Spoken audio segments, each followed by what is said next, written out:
శ్రీ గురుభ్యో నమః. శ్రీ మహాఘనాధిపతయే నమః.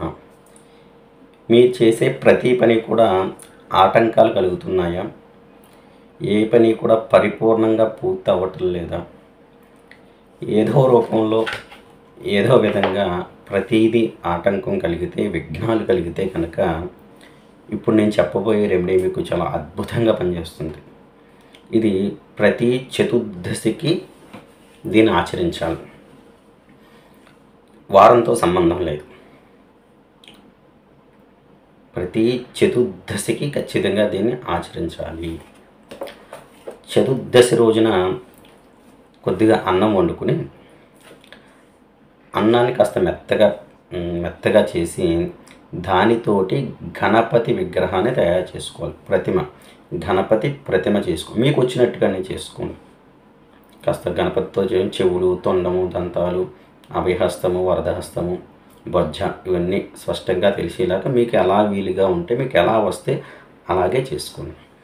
చక్కగా అన్న గణపతిని చేసుకుని తెల్ల జిల్లేడు ఆకులు 5 తెచ్చుకొని అవి గుండ్రంగా పేర్చుకొని ఆకుల మీద గరిక పెట్టి, గరిక పైన మీరు తయారు చేసిన అన్న గణపతిని పెట్టి ఆ గణపతికి ఉపచార పూజలన్నీ కూడా చేయండి.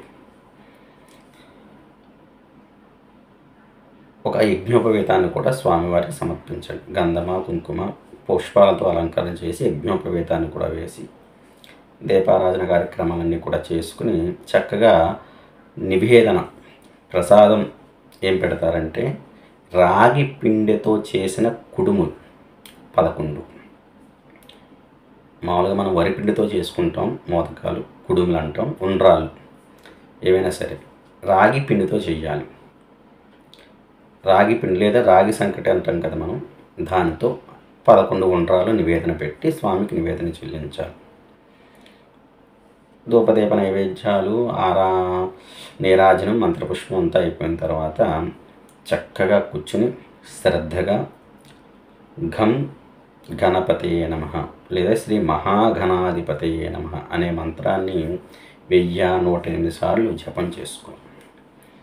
జపం చేసుకున్న తర్వాత ఆ రోజు సాయంత్రం 4 గంటల నుంచి 6 గంటల లోపు, అంటే సూర్యాస్తమయం అవుతుందనగా లేదా సూర్యాస్తమయానికి ముందే ఆ అన్న గణపతిని నదిలో నిమజ్జనం చేసేసి, ఆ గణపతిని నిమజ్జనం చేసే సమయంలో ఒక రాగి కాయిన్ కూడా నదిలో కలిపేసి చక్కగా స్నానం చేసేసి అందులో నది బయట దీపం వెలిగించుకుని ఆ దీపాన్ని గణపతి స్వరూపంగా చూసుకుని దానికి కొబ్బరికాయ, అరటిపళ్ళు, బెల్లం ముక్క నివేదన పెట్టి నమస్కారం చేసుకుని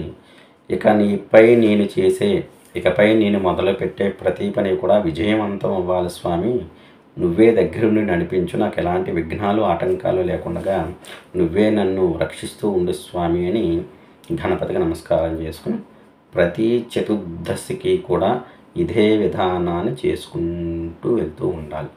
గణపతి సంతోషించి మీ యందు ఉండి మీరు చేసే ప్రతి పనిలో కూడా కార్య విజయాన్ని ప్రసాదిస్తూ ఉంటాడు. శుభమస్తు. సర్వత్రా విజయోస్తు.